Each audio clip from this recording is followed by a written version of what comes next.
참 감사합니다. 오늘은 예수님이 가정에 계시면 이라고 제목 정하고 우리가 말씀의 은혜를 나누기를 원합니다. 저는 이 말씀을 전해야지라고 지난달에 계획하면서 기대가 많았습니다. 가족에 관해서 성경 말씀에서 그 예를 찾고 좋은 가정을 이루자라는 이야기를 전하는 일은 얼마든지 할 수 있을 것 같았습니다. 그런데 막상 점점 다가오도록 이게 만만치 않은 준비 시간을 보내게 됐습니다.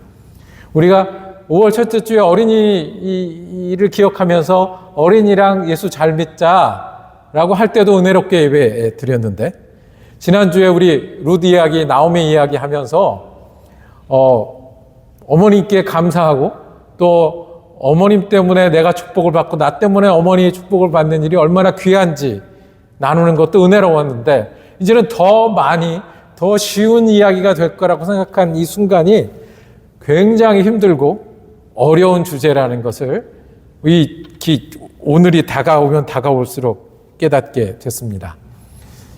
가족에 대해서 제가 말할 자격이 있냐는 거예요. 가족에 대해서 얘기할 때 어떻게 들리겠냐 하는 거예요. 가족 이야기를 하면 앞에서 이 이야기를 해도 전부 다 다르게 들릴 텐데, 그게 예배 일주일에 한 번 주님의 말씀을 듣겠다고 온 우리가 어떻게 이 말씀을 해야 되나. 날이 올수록 이거 다시 뒤집고 딴 걸 할까 하는 생각도 많이 있었습니다. 그러다가 바로 이거다 싶은 이야기를 만났습니다. 그 건물주 이야기를 듣게 됐어요. 여러분 아시죠? 이제 건물주라는 거는 건물을 지은 사람이 아니라 건물을 내 거로 가지고 관리하는 분이세요. 그러니까 부자도 있고 우리가 보기에는 속 편하고 성공한 것처럼 보이는 분이에요. 근데 그분이 이야기 하시다가 자기 건물에 물이 샌다는 거예요. 어디선가 물이 샌대요. 그러니까 그 이야기를 제가 듣는 순간에 이거 어떡해? 이거 어떡해?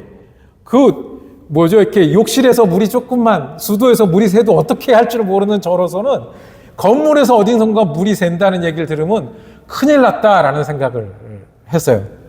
그랬더니 그분이 하시는 말씀이 그게 걱정할 일이 아닙니다. 물이 새지 않는 건물은 없습니다. 이렇게 얘기를 하더라고요.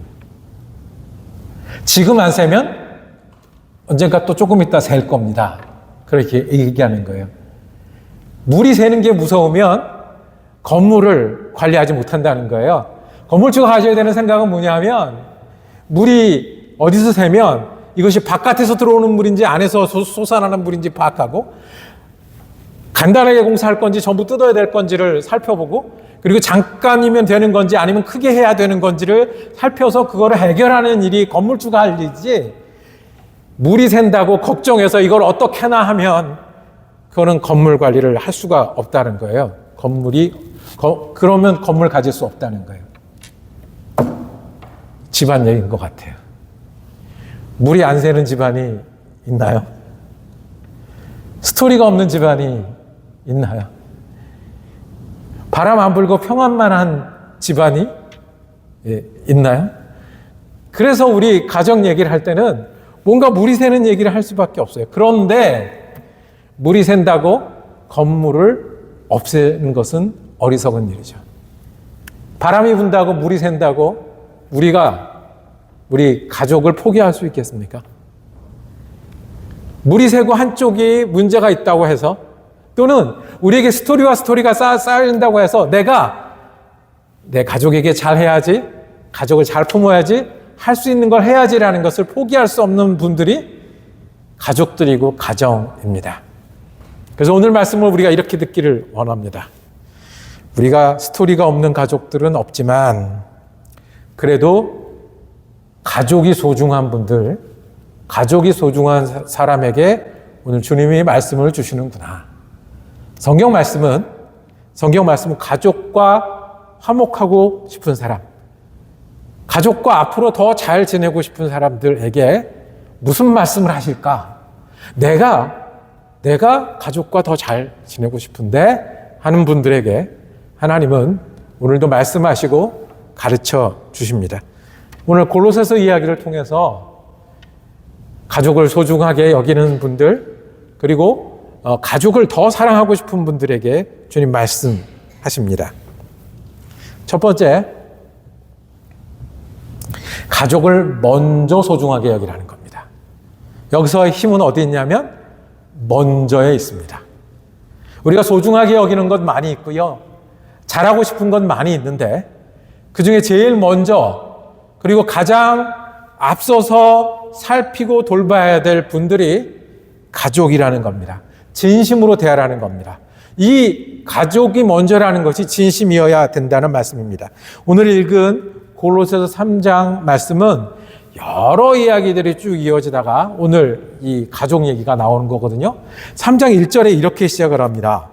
그러므로 여러분이 그리스도와 함께 살려주심을 받았으면 위에 있는 것을 추구하십시오. 거기에는 그리스도께서 하나님의 오른쪽에 앉아 계십니다. 그리스도 때문에 구원받은 사람들 있잖아요. 지금도 그리스도가 살아계시고 하나님 우편에 계시다고 있다고 믿는 사람들에게 주시는 말씀이 뭐 여럿 있었을 거 아니에요. 근데 그 여럿을 누구에게 가장 먼저 실천해라? 가족에게 먼저 실천해라고 말씀하시는 거예요.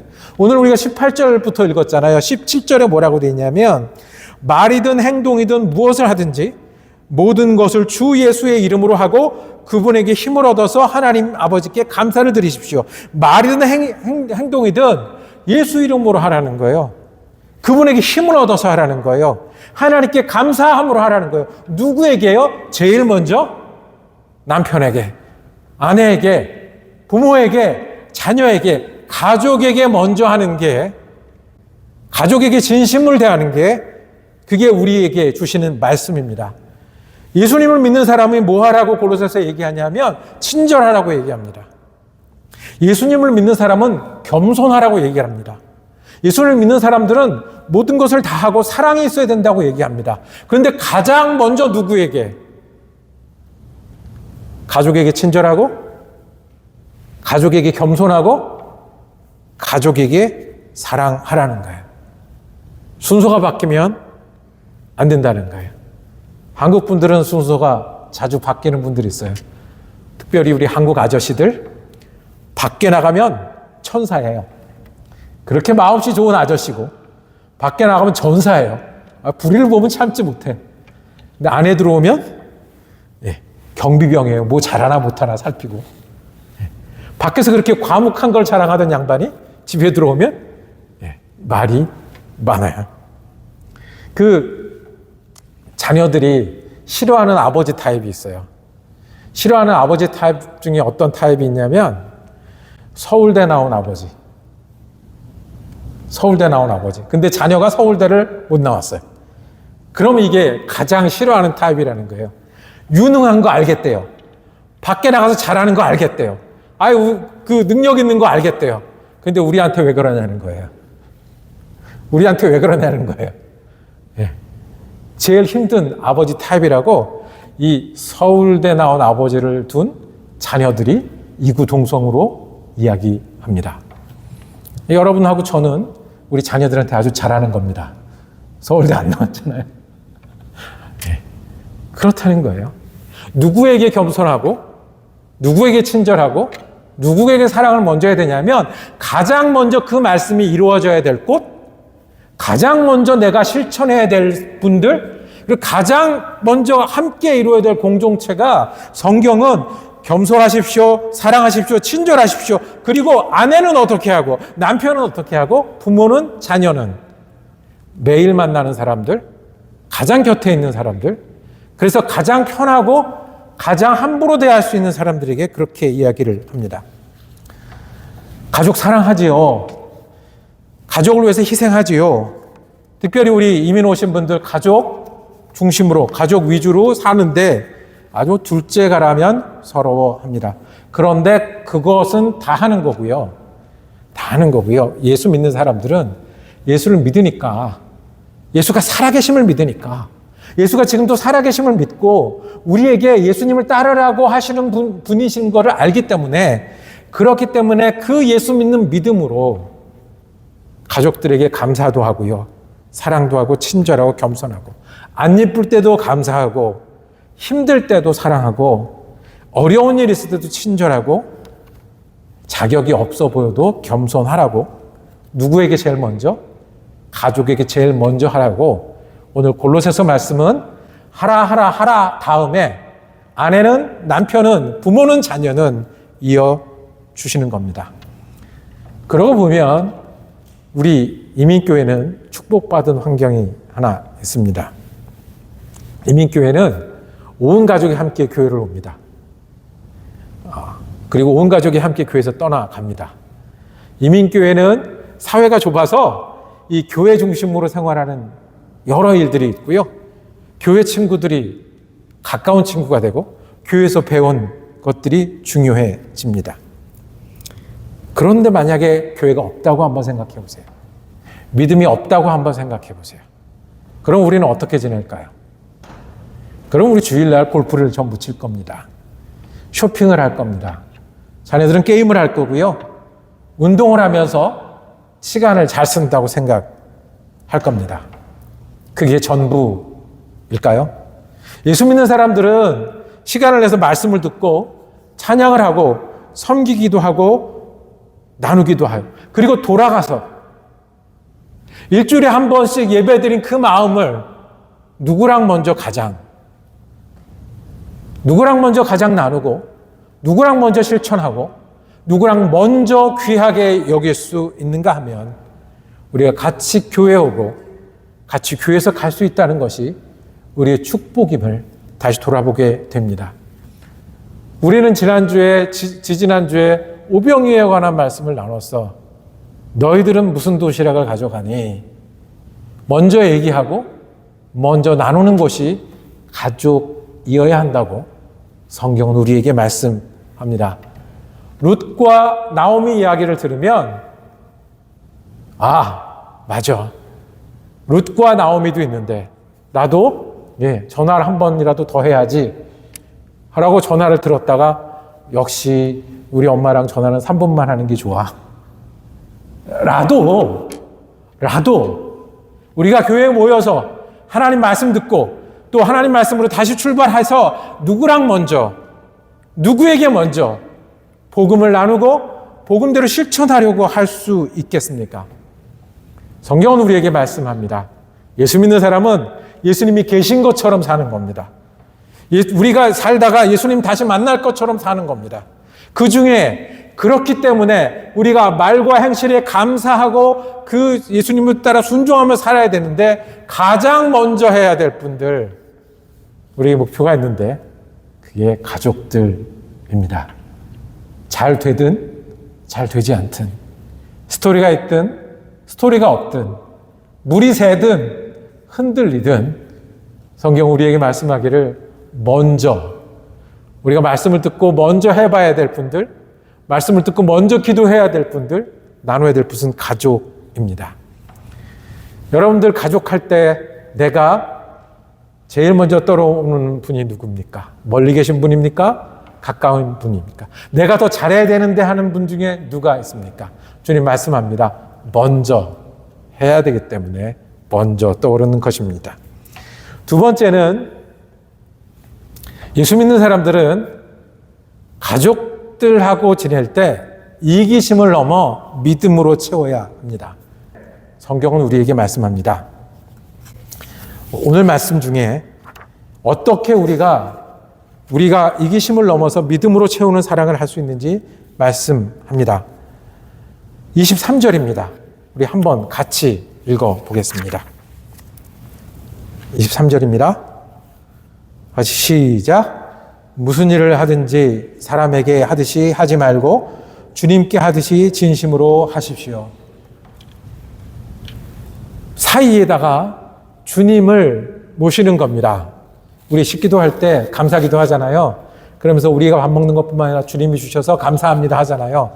남편과 아내 사이에 주님이 계시게 하는 겁니다. 부모와 자녀 사이에 주님이 계시게 하는 겁니다. 반복되고 반복되는 어려운 가운데 누가 계신다는 거예요? 주님이 계시게 하는 겁니다. 그럴 때 우리는 나랑 똑같은 아들 때문에 가슴을 쥐어뜯는 야곱하고 내가 잘 살아보려고 했는데 그 자리로 돌아오고 돌아오는 사마리아 여인을 넘어서는 믿음의 사람이 될 수 있습니다. 어떻게 해요? 나와 가족 사이에 주님이 계시면, 그러면 우리가 말을 함부로 할 수 없잖아요. 그러면 우리가 함부로 화낼 수 없잖아요. 내가 남편이라고 큰 소리 칠 수 없잖아요. 주님이 보고 계시고 주님이 함께 하시고 주님이 샘하시고 계신다면, 오늘 읽은 말씀처럼 주님이 알고 계시고 주님이 우리에게 돌려주실 거라고 말씀하신다면 우리가 정말 주님 뜻대로 사는 사이가, 가족 사이가 되어야 된다는 거예요. 믿음으로 가족과 주님과 함께 지낸다는 게 어떤 일이겠습니까? 이 80이 넘으신 할아버지 할머니가 계셨는데요. 이 할아버지 할머니가 같이 이제 운전을 하고 도착을 하면 꼭 할아버지가 먼저 내려서 할머니 내리시라고 문을 열어주시는 거예요. 문을 열어주시는 거예요. 이게 어쩌다가 한 번이 아니라 자주 사람들이 본 거예요. 참 로맨틱하시다. 누가 옆에서 얘기했어요. 할아버지 참 로맨틱하시네요. 왜 로맨틱한가요? 남자들이 그 여자분들에게 차 문을 열어주는 때가 있어요. 언제 열어주죠? 결혼하기 전까지만 열어줍니다. 그리고 결혼한 뒤에는 달라지는데, 여든이 넘으신 분이 그렇게 하시는 거예요. 참 로맨틱하시네요. 근데 껄껄 웃으면서 하는 거예요. 아니야 그러시면서 관절이 안 좋아서 혼자 못 내려. 그래서 붙잡아줘야 돼 라고 얘기하시는 거예요. 그래서 먼저 열어주고 먼저 닫아주시는 거예요. 그러면서 한마디 하십니다. 하나님이 끝까지 책임지라고 내게 주신 분이니까 관절이 아플 땐 내가 붙잡아 줘야지. 이거예요, 이거.